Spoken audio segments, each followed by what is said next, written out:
Seja bem-vindo à sua TV Câmara. Você acompanha a partir de agora mais um programa Nobres Pares, o espaço reservado para que você conheça um pouco mais da vida daqueles que fizeram parte deste legislativo. Neste programa, temos a honra de receber Geraldo Cardoso Guedes, vereador por 3 mandatos. Seja bem-vindo, Geraldo Guedes. É um prazer ter aqui na TV Câmara e no Nobres Pares.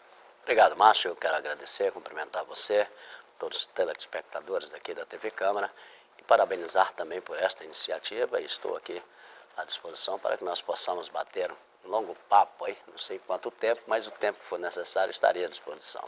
Geraldo, mineiro, de que localidade, Geraldo? Na verdade, sou nascido em Ataleia. Ataleia era a comarca de Teófilo Otoni, né? E fui criado até os 10 anos em Teófilo Otoni. Saí de Ataleia com 3 anos de idade, até os 10 em Teófilo Otoni. Com os 10 anos de idade eu vim para São Paulo, morar em Vila Paris, e hoje moro no Nova República. Veio com a família, os pais, como foi essa? Na verdade, minha irmã e meu cunhado que me criaram, terminaram de me criar aqui após os 10 anos de idade. Sempre na Vila Paris? Sempre na Vila Paris e Nova República, né? No início era Bolsão 8, né? Que todas as obras do governo chama Bolsões. E aí depois fizemos um grande trabalho lá, que era para colocar o nome do bairro, e nós escolhemos o Nova República em homenagem a Tancredo Neves, que vinha aquela onda, a Nova República. Aí houve o falecimento do Tancredo e iniciou um processo da Sociedade de Melhoramento, Zé Laboré, Bio e outros lá, e aí foi quando foi colocado o nome Jardim Nova República. Quais as lembranças de um menino de 10 anos quando chegou na cidade da Vila Paris? As lembranças de Vila Paris é que hoje num canal que já deve ser um canal aterrado, na Rua 8, ali nós tomávamos banho, ali nós pescávamos, nós buscávamos água na bica próxima a Santa Rita. Aí depois no ano de 1978, por aí, foi colocado um chafariz lá na Rua 8, no final, atravessando com a Rua 9, próximo ao bar do Carioca, onde a gente buscava água naquele chafariz e os meninos tomavam banho durante o dia e às vezes as mulheres durante a noite. E nós, na época, muito criança, né, a gente chegava lá no período da tarde, depois de uma pelada, né, a gente jogava no campo de futebol e íamos lá por chafariz tomar banho. Então, boas lembranças de Vila Paris, onde tinha concentração muito grande de trabalhadores, Sérvio Engenharia, Constran, Setenco e tal. E a gente tinha também pensão na Vila Paris, muito trabalho. Já cheguei para trabalhar. Meu primeiro trabalho foi na ELAD Engenharia, de ajudante de pedreiro. Quantos anos, Geraldo? Com 10 anos de idade. Com 10 anos? 10 anos de idade.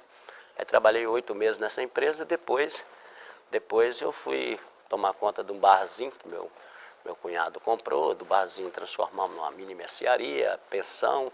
Então lá era a chamada pensão da Dona Biga, né, que é a minha irmã que me criou.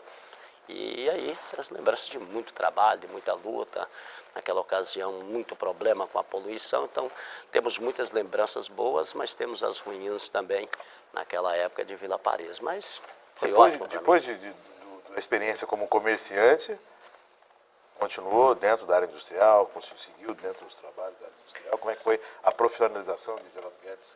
Como foi se tornando profissional? Quando eu completei 18 anos de idade, algumas lembranças, 18 anos de idade, meu cunhado, na verdade, era até mestre de obras de arte na empresa Andrade Gutierrez, trabalhava no Congo, né? E eu peguei a minha carteira profissional, coloquei um garfo e uma faca na cintura, essa faca de mesa, e vim aqui para a próxima, a igreja Nossa Senhora da Lapa, e aquela rua ali era chamada Rua da Alegria. Rua da Alegria porque as peruas das empresas vinham ali e saíam chamando. Contratando. Aí as profissões, o cara gritava dentro da perua. Né? Tem até um nome interessante, mas quem trabalhou na Montreal sabe disso.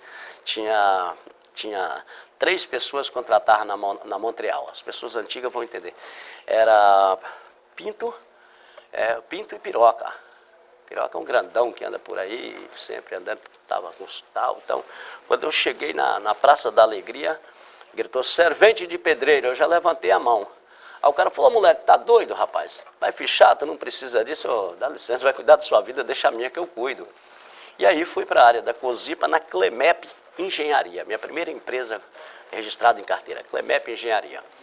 aí para trabalhar na Ciaria 1, né, era a reforma lá da cobertura.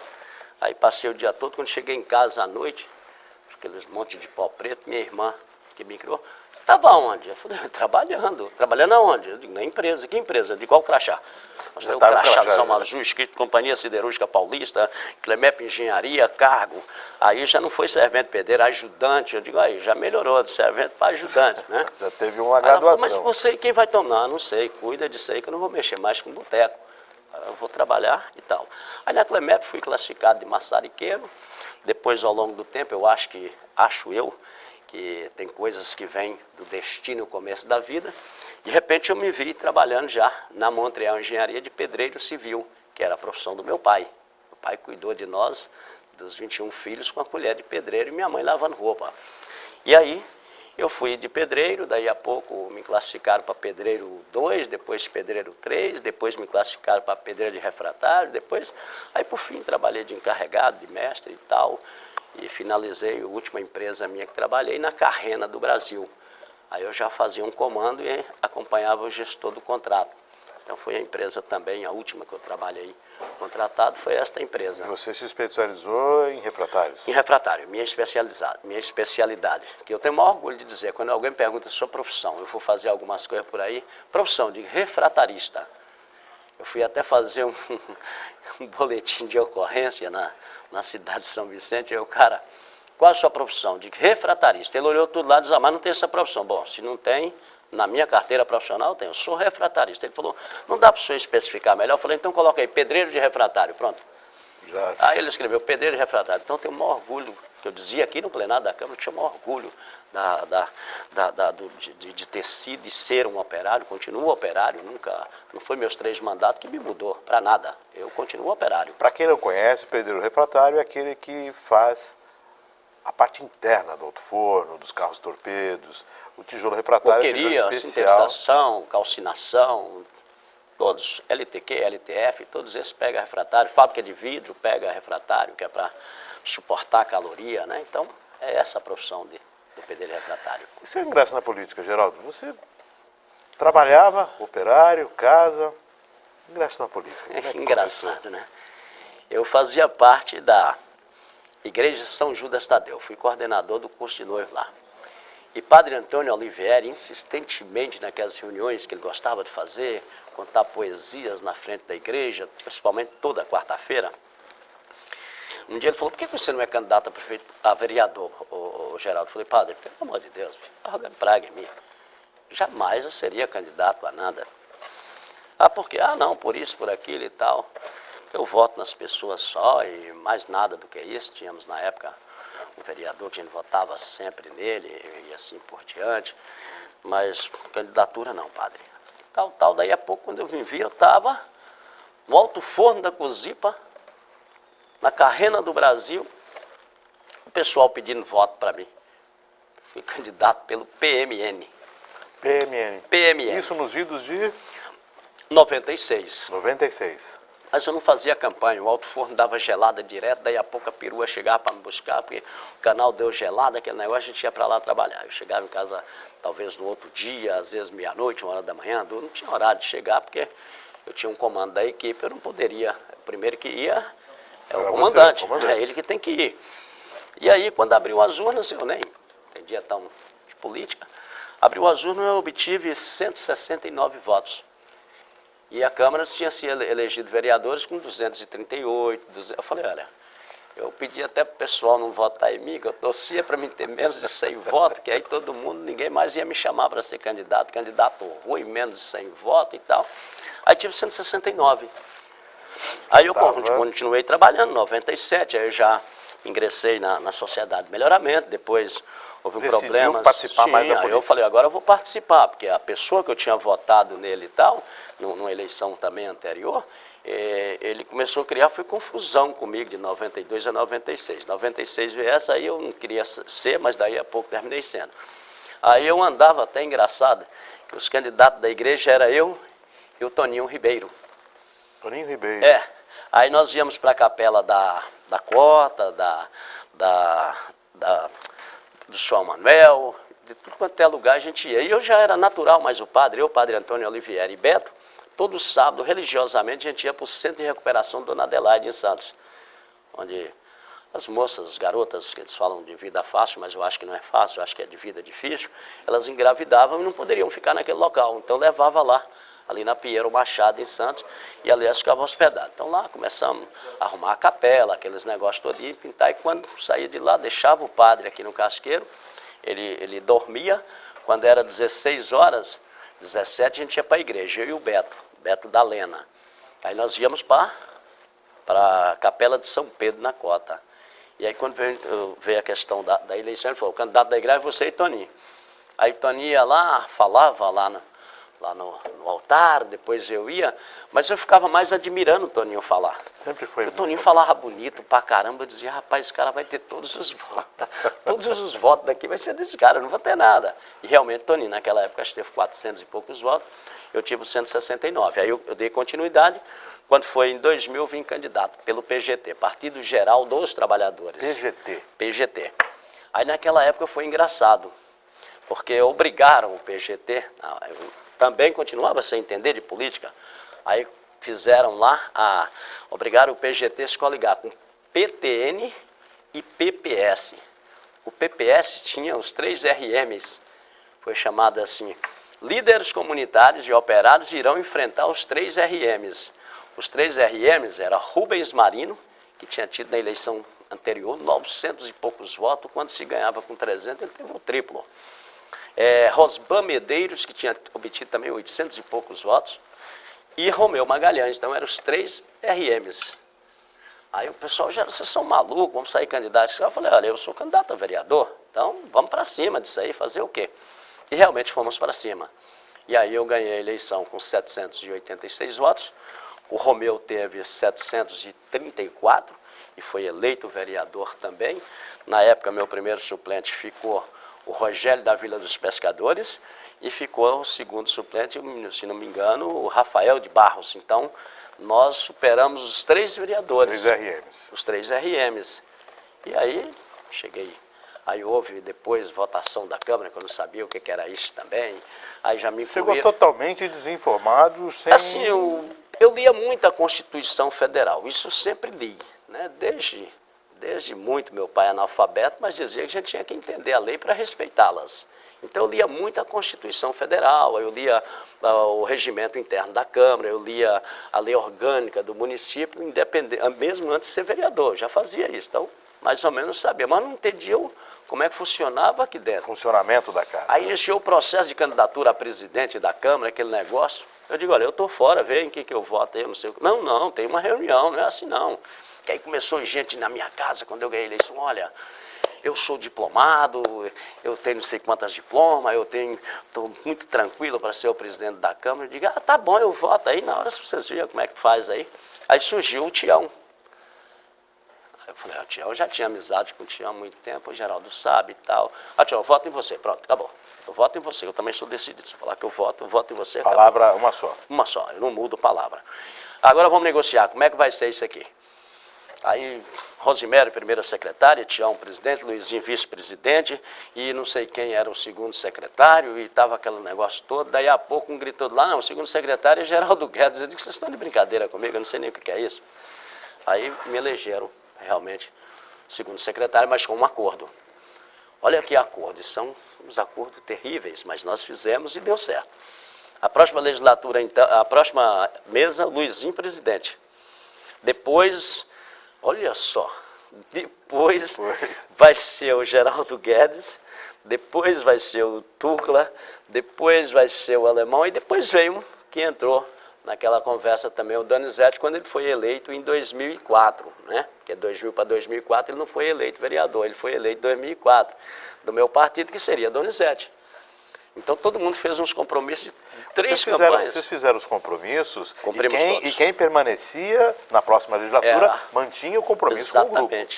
Exatamente. Aí eu fui reeleito, o Alemão foi, Tucla foi, não me lembro mais quem foi, e no final nós mantivemos. Aí quando entrei era 19 vereador, na reeleição já era 11. Aí obtivemos os 8 votos e eu fui eleito, elegemos o Luizinho, né, 2003, 2004, 2005, 2006 eu, 2007, 2008 o Tucla, né, 2009, 2010 o Alemão, 2011, 2012 o Donizete. Então nós fizemos 6 mesas da Câmara. E eu passei quase em todas as comissões da Câmara, eu passei por todas elas, e a mesa da Câmara eu fiquei os 12 anos na mesa. Segundo secretário, vice-presidente, primeiro secretário, presidente, depois segundo secretário, depois primeiro secretário, e terminei como, acho que foi como primeiro secretário, que eu finalizei o ano de 2012. Então vamos falar sobre esse acordo, inclusive vocês foram até para a mídia, ficou famoso na época, mas isso depois do nosso intervalo. Vamos a um rápido intervalo e daqui a pouco estamos de volta com Geraldo Guedes no Nobres Pares.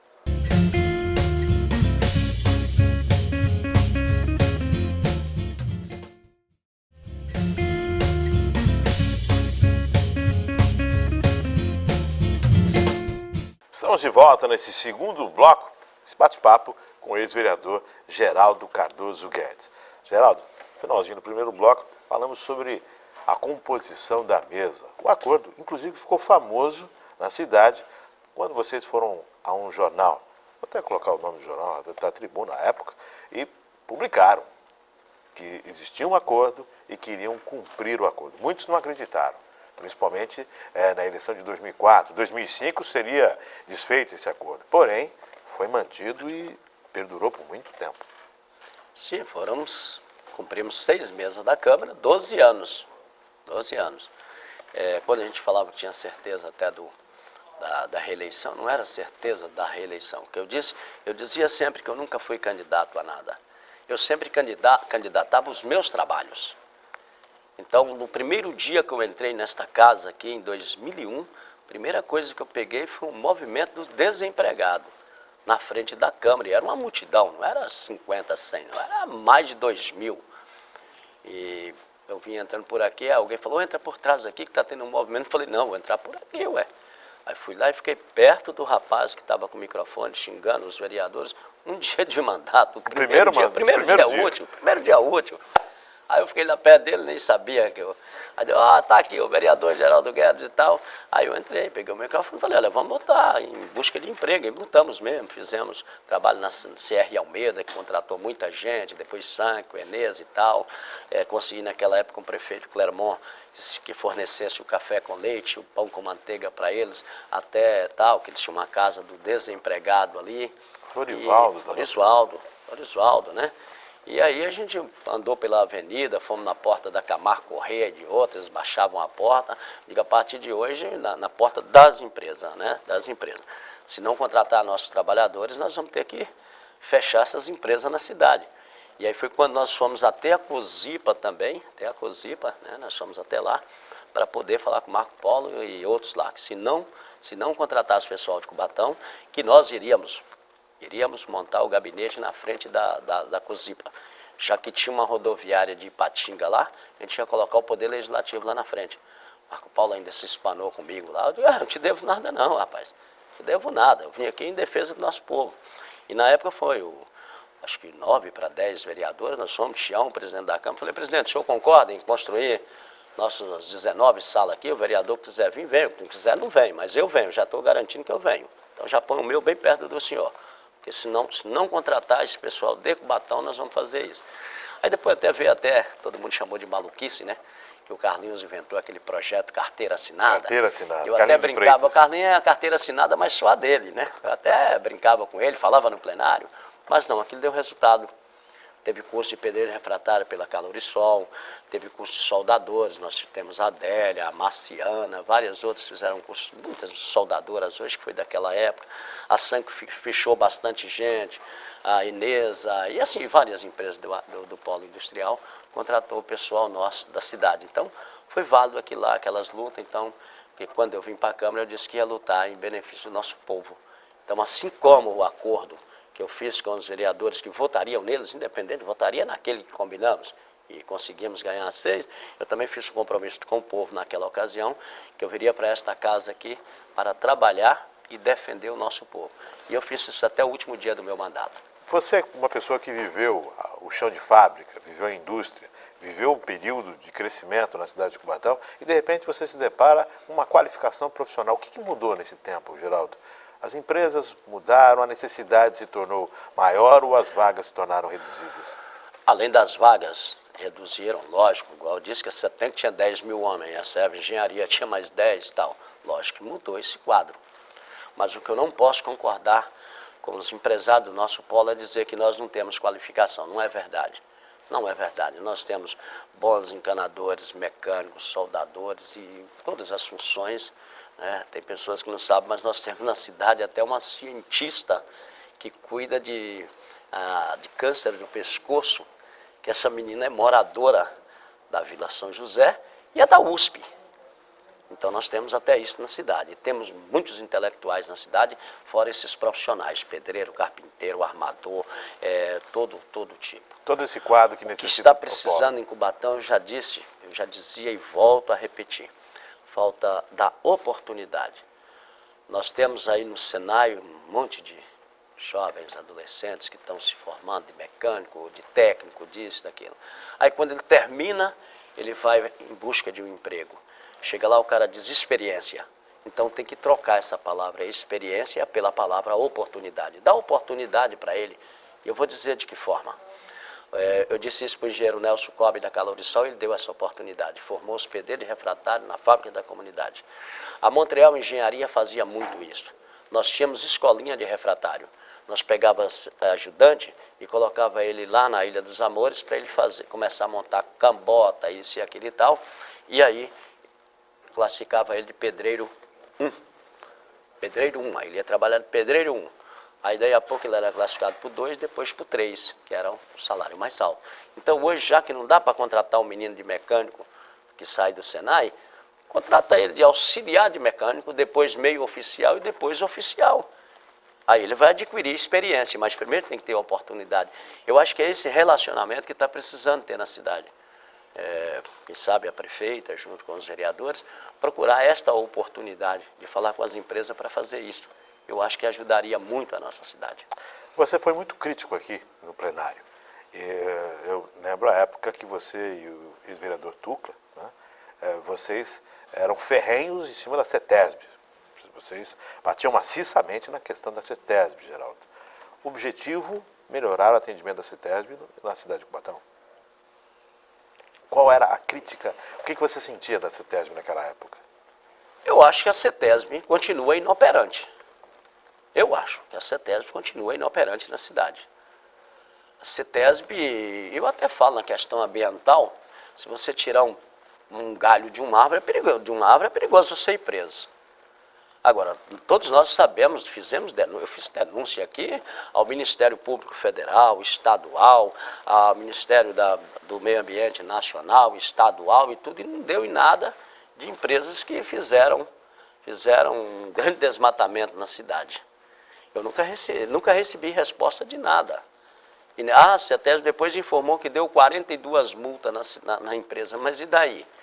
A empresa continua se expandindo, continua fazendo isso, há várias denúncias até de envenenamento do solo e ninguém fez nada. Então, eu continuo dizendo, primeiro tiraram a sede dela, parece que nem está mais em Cubatão e tal. Então, você vai em toda cidadezinha aí, tem várias sedes de várias coisas. Em Cubatão não tem nada, o pouco que tinha foi tirando. Eu nem vejo isso, nem quero relacionar isso, é questão política partidária, até porque que não tem governador de partido, nem prefeita de partido. Tem governador do povo e prefeita do povo. Eu acho que está faltando chegar aí num bom senso, mais participação na representatividade política local. Não digo isso dos vereadores, que às vezes você tem uma coisa que eu mais respeito é a Câmara de Vereadores. Respeito muito, que eu sempre dizia e volto a repetir, independente de não estar aqui, casa que eu estive aqui com muita honra e honro demais esta casa. Isso é parte do Poder Executivo. O vereador não consegue fazer convênio com o governo de Estado nem com ninguém.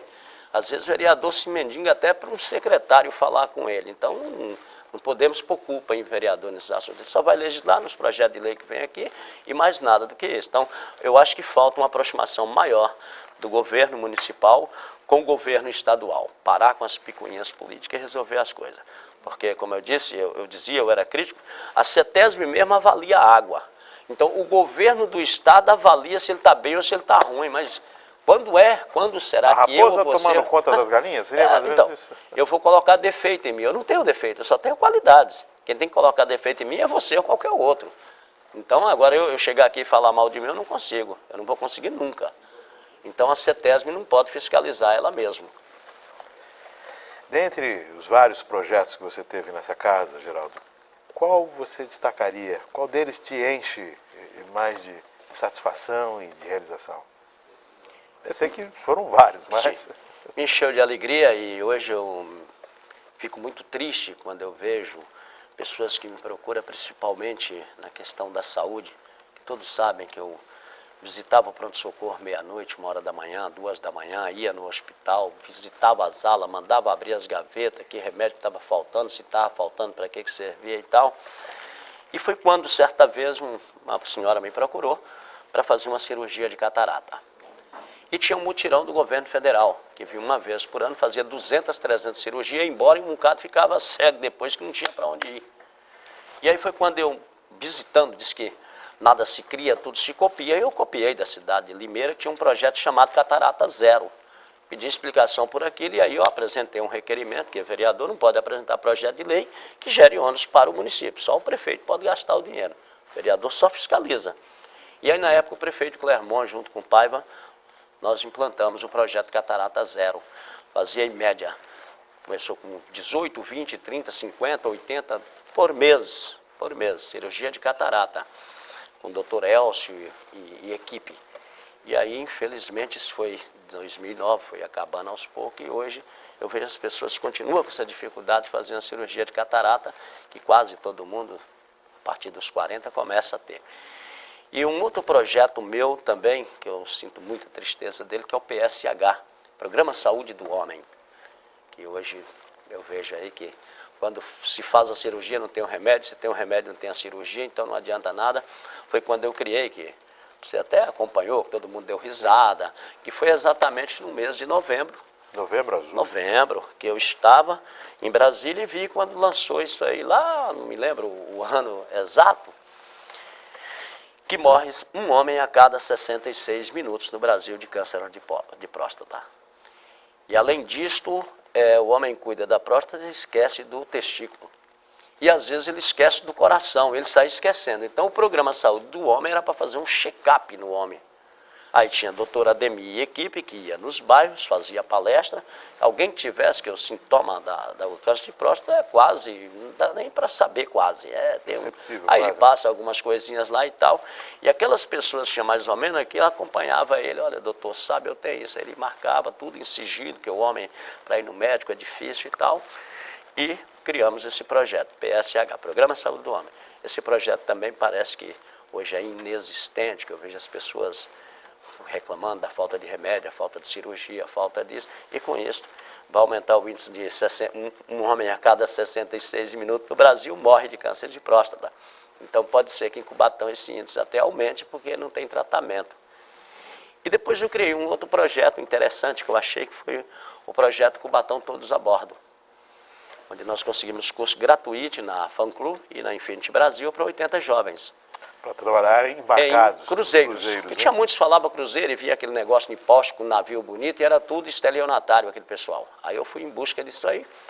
A prefeitura pagou 80 mil reais para 40 vagas, depois a moça terminou gostando, fez para 80 e nós embarcamos muita gente. Teve uns que ficou 10 dias lá no navio, outro ficou um mês, tem gente que está até hoje. Tem gente que está até hoje trabalhando, outros já compraram casa para os pais, né? Eu lembro aqui do Jason e da Gemima, comprou a casa lá em Praia Grande junto com os pais, viraram cantores gospel no navio, então isso é bacana. Aí tinha um menino ali, o Jefferson, da padaria Vila Nova, deve ter embarcou umas 2, 3 vezes, ficava um ano lá, a Michele, que depois desistiu, mas ficou 3 anos por lá. Tem a Ruth, que hoje acho que está morando já na Austrália ou na Itália, mas continua embarcada, e vai casar com o capitão, e alguma coisa dessa natureza. Então temos hoje uns 20 ou 30 ou 40 em Cubatão que continuam trabalhando em cruzeiros. Dos 80 nós temos... Dos 80 tem uns 30, 40 que continuam. Tem uns que vão lá, ficam um ano e pouco, aí volta. Aí fica um ano aqui em Cubatão, depois volta. Porque lá ele recebe dólar, aquela coisa toda. Conhece mais de, não sei... A Michelle chegou a conhecer 88, 82 países. Então só o conhecimento que ela ganhou, hoje ela é campeã sul-americana de não sei qual tipo de luta, uma luta aí quase igual ao UFC, eu não me lembro o nome daquela modalidade, campeã sul-americana disso, e tem outros que conseguiram comprar um carrinho, alguma coisa, e também ganhou o mundo, né? Ganhou o mundo. Então esses 3 projetos para mim foram importantes, aí veio os outros que eu fui considerado o rei das festas, né? E até a prefeita que me colocou, o senhor é o rei das festas. Só que outro dia até disse, eu era o rei das festas, mas se gastava 20 mil, 30 mil, fazia uma festa da costela, uma festa da tainha, uma festa do peixe, a festa da carne seca, a festa tal, e enchia os bairros de gente. Não dava para gastar 7 milhões, né? Então também tem esses projeto nosso do calendário municipal da festa de São Judas Tadeu, é de minha autoria, de Nossa Senhora da Lapa, né? Até tive com o padre Valdeci sexta. Amanhã, hein, padre, nossa festa lá do Nossa Senhora da Lapa, calendário cultural, que o senhor chegou na cidade, o senhor me procurou e nós colocamos no calendário cultural. Ah, tá, legal, Geraldo tal, que sempre eu encontro ele. Né? Então tem essas festas aí tem algumas outras coisas que a gente ajudou, mas... São 3 mandatos, né? São vários. Fora do crivo da Câmara, a gente ajudava. Para finalizar, eu queria que você resumisse sua passagem como presidente, nós estamos chegando no finalzinho do programa, sua passagem como presidente. O que você observa naquele momento em que você esteve à frente da Câmara de Vereadores? Eu peguei um período que foi muito tumultuado na Câmara, né? Lembra que eu peguei aquele momento dos containers, né? Do casqueiro, que o pessoal vinha para cá, eu lembro que jogavam moeda nos vereadores, viravam as costas para os vereadores. Lembro uma vez que o Jordão foi falar, viraram as costas para o Jordão, que eu achei um negócio assim, poxa vida, não é bem por aí, porque todos os vereadores naquela época também eram contrários, tanto é que o projeto de lei, quem apresentou foi a digníssima prefeita aí que apresentou na época, e nós todos íamos votar favorável, mas ela gostava de sensacionalismo, e foi com esse sensacionalismo que ela conseguiu chegar ao poder, e hoje, talvez, se fizer um sensacionalismo daquele, vai dizer que é golpe, né? Mas, na verdade, ela que deu um golpe na nossa cidade, assim como estão dando no Brasil.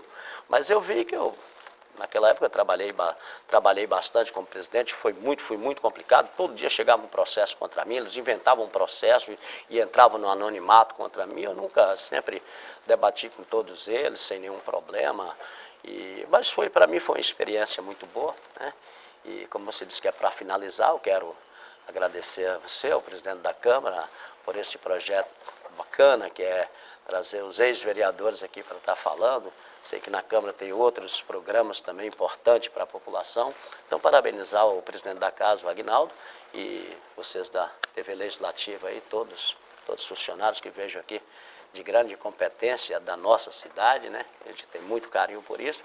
E dizer o carinho que eu tenho pela Câmara e que respeito os vereadores e espero que, lógico, que eles façam um trabalho bacana nesse restante de ano e no outro que vem pela nossa cidade, que é lógico o julgamento de vereador e de prefeito, quem faz é o povo. Político não dá para avaliar político, porque senão a avaliação termina sendo injusta. Então quem vai avaliar é o povo. Então peço a Deus que Deus ilumine o caminho dos vereadores, que também ilumine o caminho da prefeita também, para que ela possa fazer, pelo menos nesse final de mandato aí, alguma coisa pela nossa cidade, para diminuir o sofrimento da nossa gente. É isso que eu peço a Deus, que ilumine o nosso povo cubatense. Agradecendo a você, Geraldo, sem dúvida, teremos condição aqui para vários programas Nobres Pares.